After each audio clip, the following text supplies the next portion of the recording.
Ladies and gentlemen, boys and girls, children of all ages, it's the imperfect one, King Cruz, along with the last man standing, Christopher Hart, bringing you the Jobber Jack. Just when you think you've got all the answers, here we come to change the culture. Right? Welcome back to the Jobber Jack, the weekly wrestling show you never knew you needed. As always, I am the imperfect King Cruz. I am the last man standing, Christopher Hart. Yeah, as always, continue to like, follow, subscribe, hit that notification bell for all our new content. All right, so jumping right in. We got lots to talk about this week, but due to popular demand, we're going to try to scale it back just a little bit. But we're going to kick in with NXT's TakeOver, Vengeance Day, which I still hate the title, but damn good pay-per-view. As a whole, I still don't agree with the title of Vengeance Day, but it is what it is. But back to NXT, because I'm a mark for it.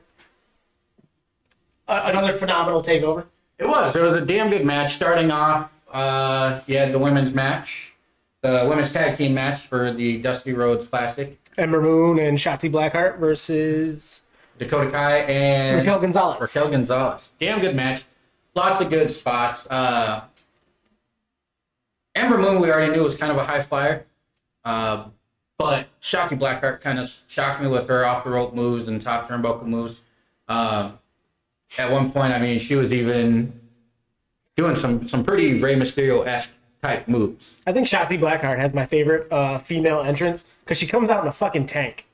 And Ember Moon just riding right along, and then she shoots around it. So yes, she has a dart that she can shoot from this tank, and I fucking love it. So she has my favorite female entrance right now. Ember Moon comes out looking like Shao Kahn sometimes. It's pretty sick too with the mask. But on the whole, it was good. On the whole, it's pretty good. On the whole. But from there, completely NXT was just through the roof.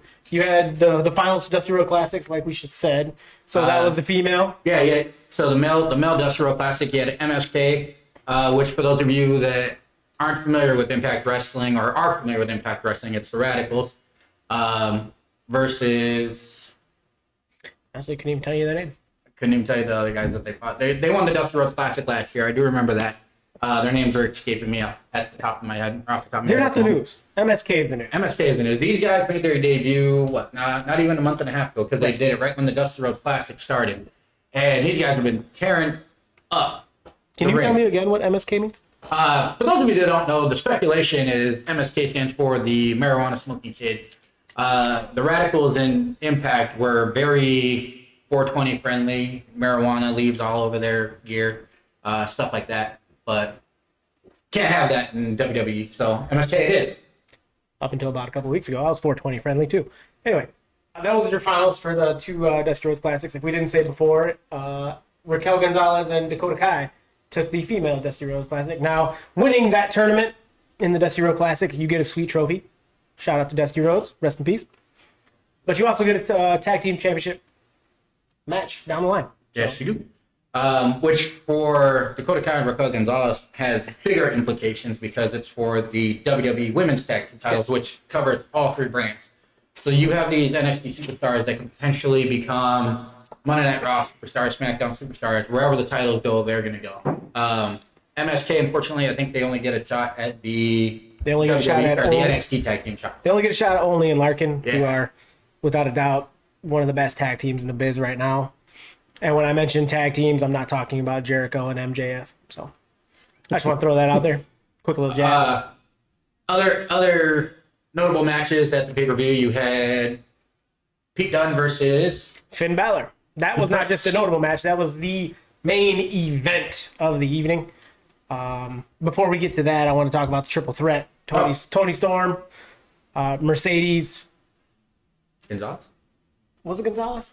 I think so. Yeah, we'll go with it. And Io Shirai for the women's championship. Io Shirai is the best women's champion right now in WWE. I know there's going to be a lot of Sasha Banks marks that give me some grief about this. I'm happy Sasha finally got a run with the title and hasn't lost it on the following live event. But Io Shirai is, I believe, closing in on close to 400 days as champion. That's no easy feat. There's great spots in that match as well. Io Shirai jumping from one of the towers. The only bad spot on that match was when Toni Storm tried clearing off the table and it fell apart. Went through it prematurely? Yes. No one likes premature. Nobody. Nobody. Jumping back over to Pete Dunne and the Prince. Great match. Lots of good back and forth action. You are not going to see a better wrestling match on Raw or SmackDown. This is NXT. This is the Bruiserweight Pete Dunne. This is the Prince, who's operating on a whole nother level. I mean, it was a fantastic back and forth. This was psychology. This was storytelling. I mean, you had everything in this match. Finn Balor pulls it out in the end. I still think the coup de grace is a great finisher. Some people don't like the foot stomp to the gut to end the match. I like I don't mind it.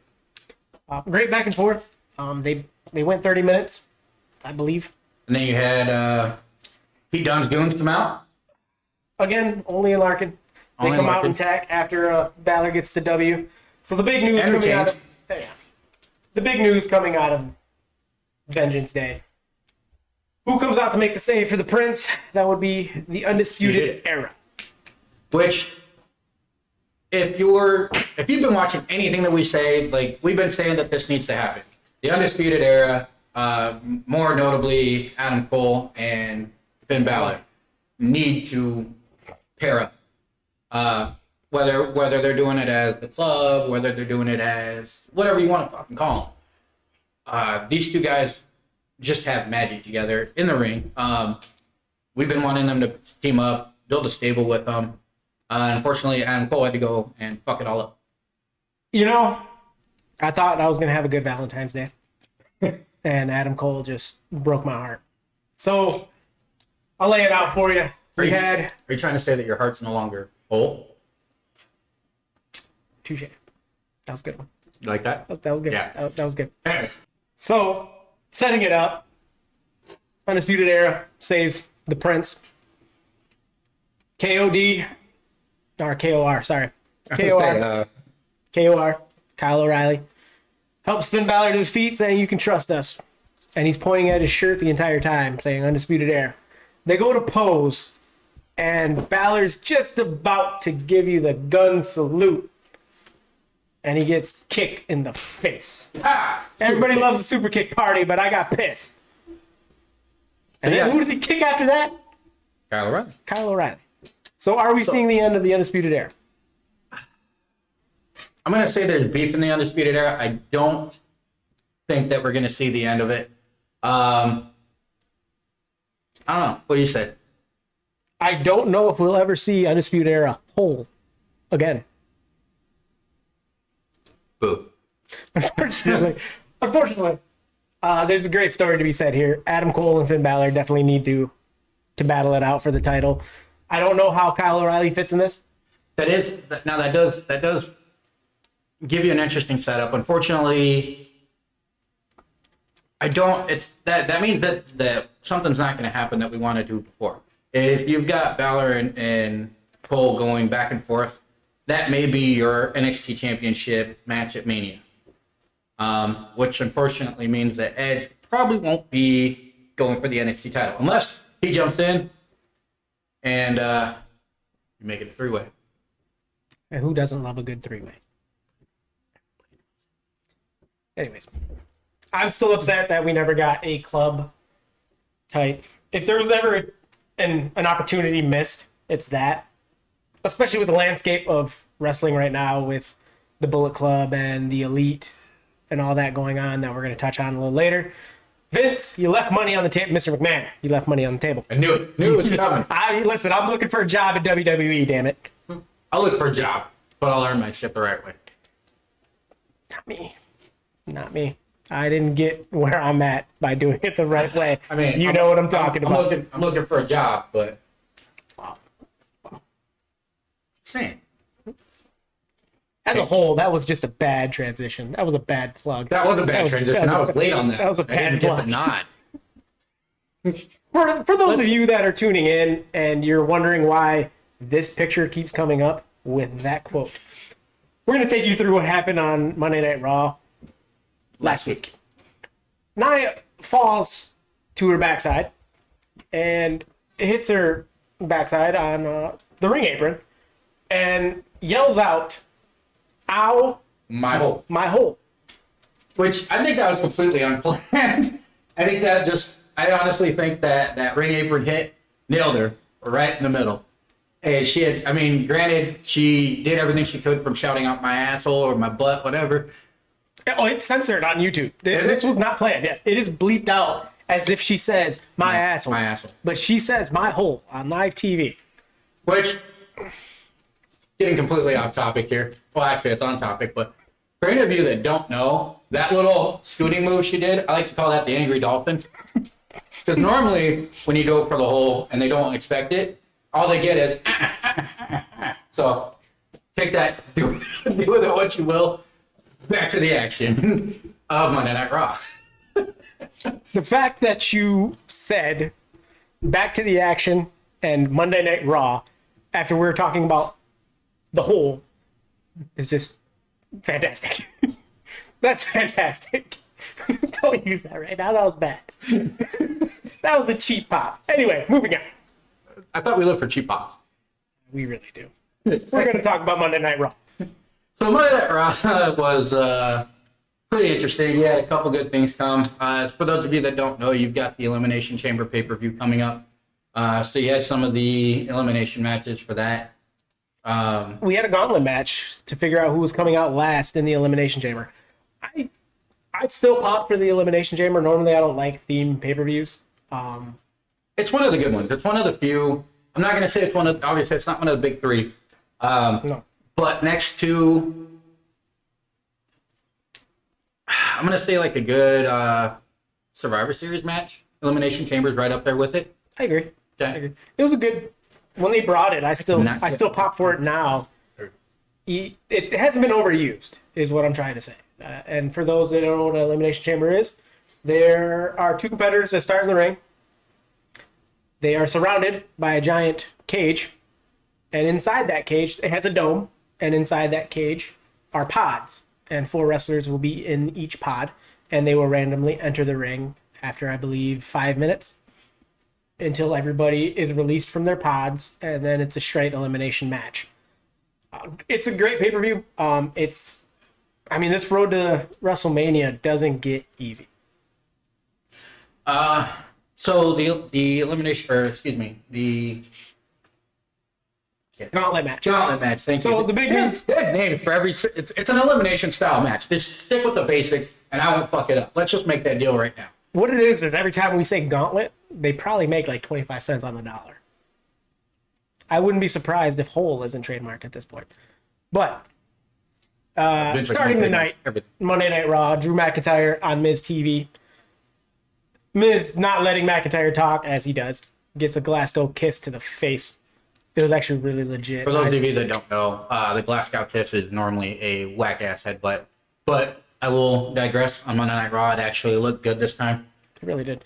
And lot better again, than we when he keep gave saying, if Goldberg. you don't know what this is a wrestling show. You would be surprised how many fucking non-wrestling loving jabronis come upon this. And you know what? If we get you into wrestling, good. But we'll explain some shit. That way And if you're watching this just to burn us, Thanks. thanks, yeah. Keep our views up, please. We appreciate you. But gets a Glasgow kiss. He's pissed. His Money in the Bank briefcase is just shot. I mean, shot putted through the entire arena. And Miz decides to drop out of the Elimination Chamber. There's no reason for him to be in it. He's got the Money in the Bank. He holds all the Pretty cards. sure he's going to try to collect anyways. He's just being overused at this point. He's a great talker. He's going to hold the title at some point. I don't think now is the right time to do it, but he deserves it. He's been legit. I'll give him that. But he's just being overused and overworked right now. So he decides that he's going to give up his spot in the chamber, and he's going to try to get John Morrison in. Now, his exact words were he wanted a new up-and-comer into the cage, and then he said he wanted John Morrison to have it. I wouldn't be surprised they didn't throw Goldberg in. But instead, they decide Kofi Kingston has to face The Miz for that spot, and Kofi trying to repeat last year. Mania. Kofi Mania. Wasn't last year, it was 2 years ago, right? 2 years. Yeah, 2 years ago. Trying to repeat Kofi Mania. Earns a spot in the Elimination Chamber. The only problem is he's also got to wrestle another time into the gauntlet, which means he could possibly wrestle up to 4 matches tonight. Didn't happen. He got taken out by AJ Styles. Can I just say almost is scary? Just this guy's a beast. He grabs Xavier Woods, who's still off the playing turnbuckle. who's still playing the trombone, which I think is hilarious, and just holds him in the air. Way to keep up the gimmick, by the way. Above his head and just throws him. I was speechless. He just disappeared. I thought I witnessed another murder like at Money in the Bank. Which is the anniversary of Rey Mysterio's dive off of WWE Tower or headquarters is coming up. So Yeah, I can't wait for that. But moving on, the gauntlet match. So you had Randy Orton in his gauntlet match, or in the gauntlet match. So starting the gauntlet Okay. was AJ and Kofi. AJ goes over. I believe Drew McIntyre was next. And again, Drew McIntyre just looks legit right now as champion. His finisher, the Claymore, looks awesome when he pulls it off. The sound time he hits effects, every time he hits it, the people who sell it are selling on point. He takes out AJ. Out comes Jeff Hardy. Again, you put Jeff Hardy into any theme match, you're going to get a holy shit moment. And I don't know what it's going to be, but it's going to be there. McIntyre eliminates him. Out comes Randy Orton. Good match, good back and forth going on. And then I believe, everything kind of goes out, and then you have Alexa Bliss's face show up on all the monitors. Yes. Continuing the Fiend storyline, which I'm all about. She starts laughing, and then So Randy Orton taken out. Orton gets counted out. He loses his spot. The fact that they're continuing the storyline leads me to believe that at WrestleMania it will be the Fiend against Randy Orton, because I don't see him. There's no title that needs to be had with this story. The story has been progressing perfectly with Alexa Bliss and Randy Orton carrying the story while the Fiend recovers from his burning. I think I'm calling it now that he appears in some form or fashion at the Elimination Chamber to cost Randy Orton the match. He will come back to wrestle or fight, whatever, in a cinematic match at WrestleMania.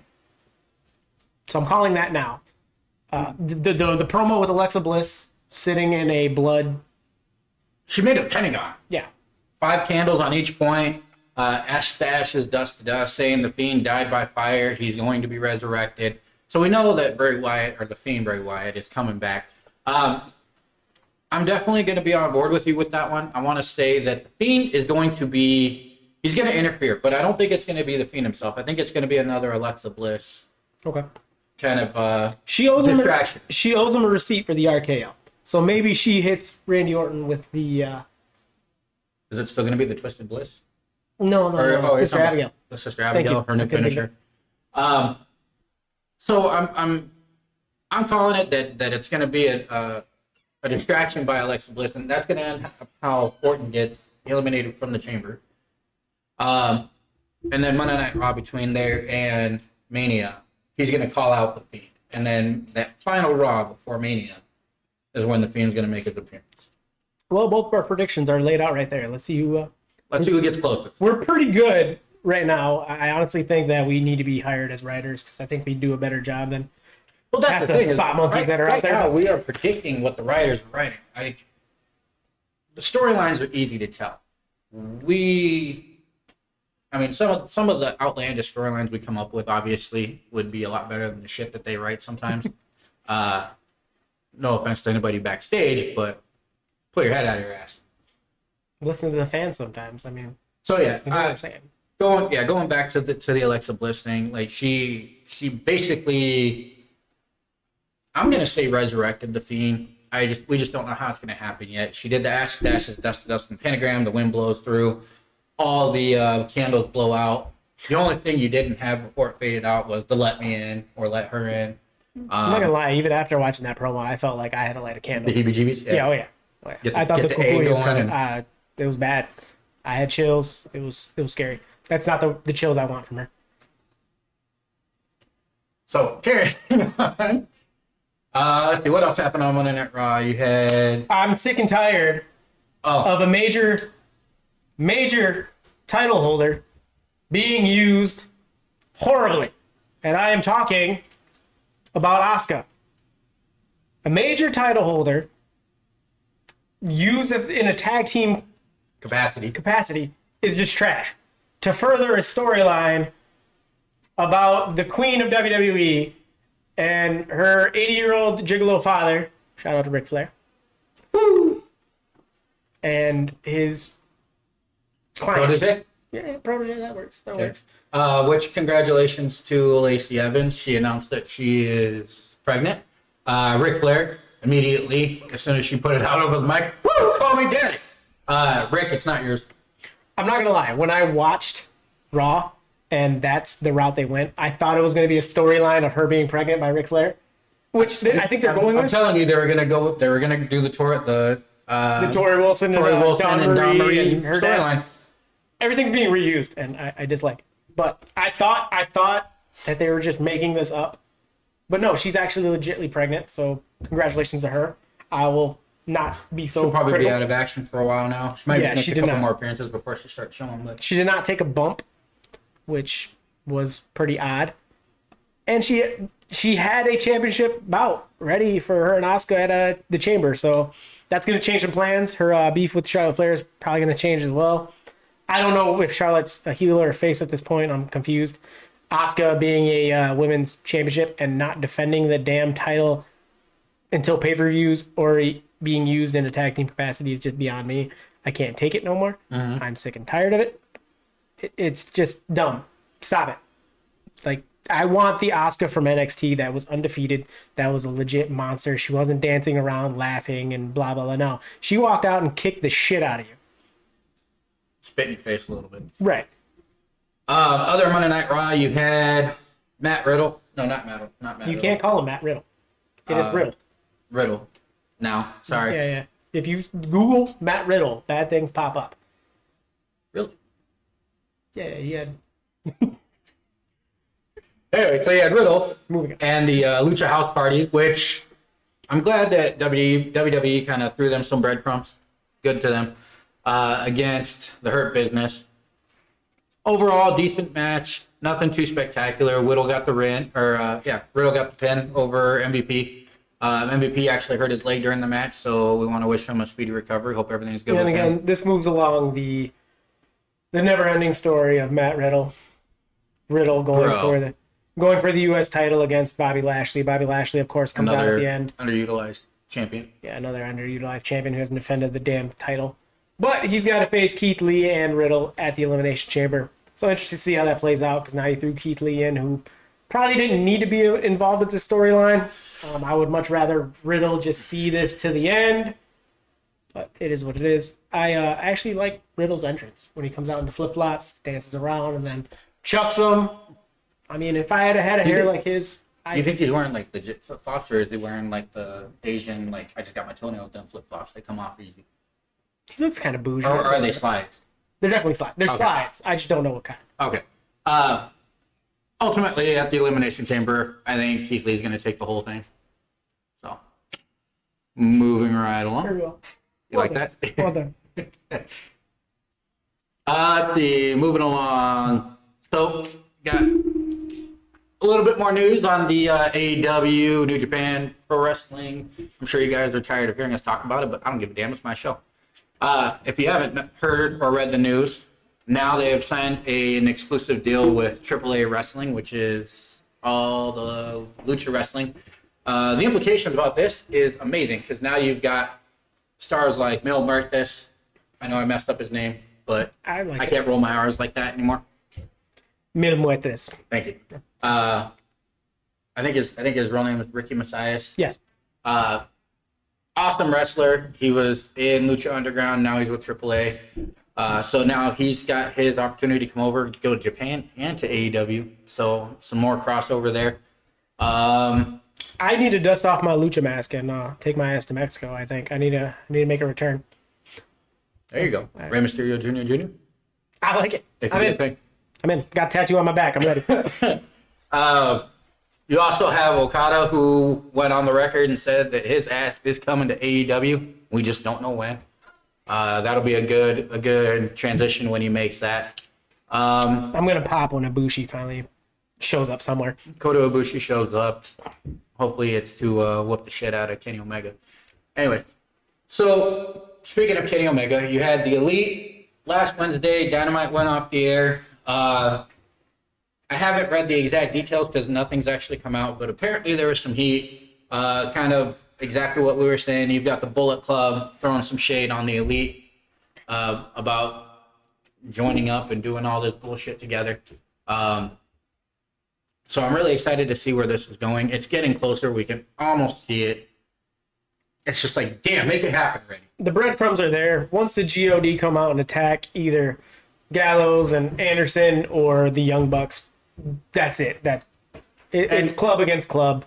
I'm all for it. And I completely understand why it's taking so long. You've got all these travel restrictions with COVID and everything going on. But when they get here, damn, it's going to be awesome. And again, the history of the club, it's a who's who of top superstars that have either been in it or been the leaders. You're going to have to remind me who's the leader right now. The Bullet Club? Yeah.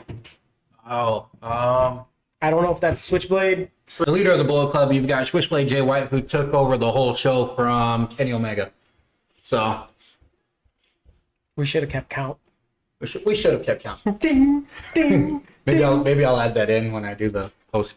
We're still getting started on this whole damn thing. Once we mark it, I said it. The whole damn thing. I don't care if it was almost like yours. On the whole thing, we're getting started. Let's see. Lastly, we're going to talk about the WWE. Vince McMahon just loves screwing over his talent right now. He's already Mr. McMahon. I'm getting a job. You're getting that contract, and it's not coming in a briefcase. So he's already basically made it to where they can't use their social platforms for things like Twitch and Cameo, or I think they can still do Cameo, but he gets They can do Cameo, but they get a cut. So he's basically collecting his money off of everything that these superstars are doing. Now he just recently came out basically saying that they can no longer have third parties on their social media at all. We're talking no more makeup ads, no more nutrition stuff, no more this is what I take for my pre-workout. Lana can't advertise her TikTok anymore. Much like professional athletes, wrestlers do get a chunk of their wealth from promoting and being sponsored. Sponsored athletes like boxers or UFC fighters will wear their sponsor's name somewhere. Brock Lesnar used to wear Jimmy John's on his shorts and his t-shirts. He was sponsored. He got a chunk of money every time he showed up. Wrestlers are independent contractors. They don't have benefits. They don't have health insurance. They don't have an off season. They have to pay for their own hotel. They have to pay for their own travel. Air flight, all that stuff All that comes stuff out of is their out. pockets. Unless you're like one of the big five in the company, which was Taker, Cena, Orton, Triple H. And right now, you want to know who the big earner is? Bad Bunny. And I'm sick of him. Yeah. So I don't like his music. I don't like him in WWE. It's irritating. Now, granted, it's making Damian Priest kind of relevant, which I'm happy because he's not an NXT superstar getting lost in the wayside like everybody else in WWE. But yeah, I mean, the 24/7 champion, like we get it. The 24/7 belt. Hang on, I'm gonna get rid of this graphic before we continue on. I'm sorry, I threw a wrench out in that That's one, all right. but Bad So- Bunny just irritates me. You've got the superstar Bad Bunny, who I didn't know who the hell he was until this last pay-per-view, or the Rumble. Excuse me. He did Booker T's entrance, name of all people. He has a song called Booker T. Yeah. So he did his entrance. Booker T did his GI Bro standing on the middle of the entrance ramp, which that's actually his character's name. So he's suing Activision over it. So he came out and did his, and it should have been a one-off. He should have done the theme and been on his fucking way. And he's been on every show since then, specifically Monday Night Raw. And then this previous Monday, Damian Priest won the 24/7 title for him, which the 24/7 is a TV jobber title anyways. But R-Truth has been carrying it. The chase for the belt has been hilarious. I get it. It's going to be that belt that all the celebrities can win and say that they won a belt. And years later, when Bad Bunny's put into the fucking Hall of Fame over Chris Benoit and everybody else that should be in the Hall of Fame. Yeah, I said it. I'm never going to get hired by WWE. Because he's going to be in the celebrity wing because he won the 24/7 title once. I mean, he's just a shit artist, and he doesn't need to be in the business. However, shout out to Big Keish and Knox Pro Academy. You got Bow Wow going through Knox Pro, my old stomping grounds. So badass there. Listen, I'm all fine with celebrities showing up, but if you can't go, don't get in the ring. That's just one of the things with like even YouTubers and boxing. It just pisses me off. You have no business being in there. And this whole showing up looking like Niobe from the Matrix thing with the buns and glasses. I don't have hair. If I had it, maybe I'd do something with it.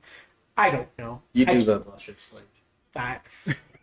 Threaten me with a fucking good time. If I had hair. You look like Damian Priest if you had hair.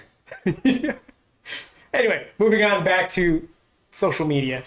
Put the graphic back up. Graphic back up. So they're independent contractors. Again.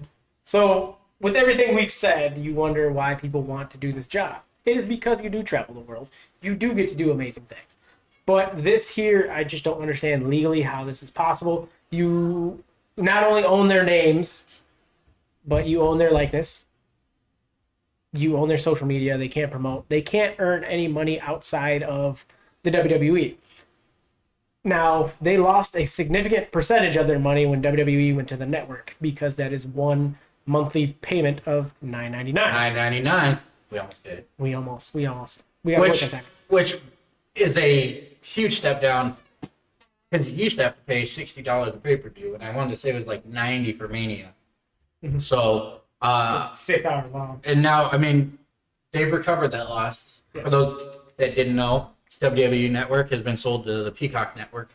So that'll be, I think it's starting WrestleMania weekend. It'll be premiering on Peacock. I still don't know how that's going to work, but we'll see. But again, I disagree with all of this. I think wrestlers deserve some freedom. Yeah, you gave them a name and a gimmick, but at the end of the day, it's the person that has to get this over. If they don't believe in it, it's not going to work. And to gain money off of that and then to shut down the rest of their income is beyond me. I can see if we took the term independent contractor away, and then gave them some benefits of health insurance, because this is not an easy job. Uh-huh. Yes, it is quote unquote the big leagues.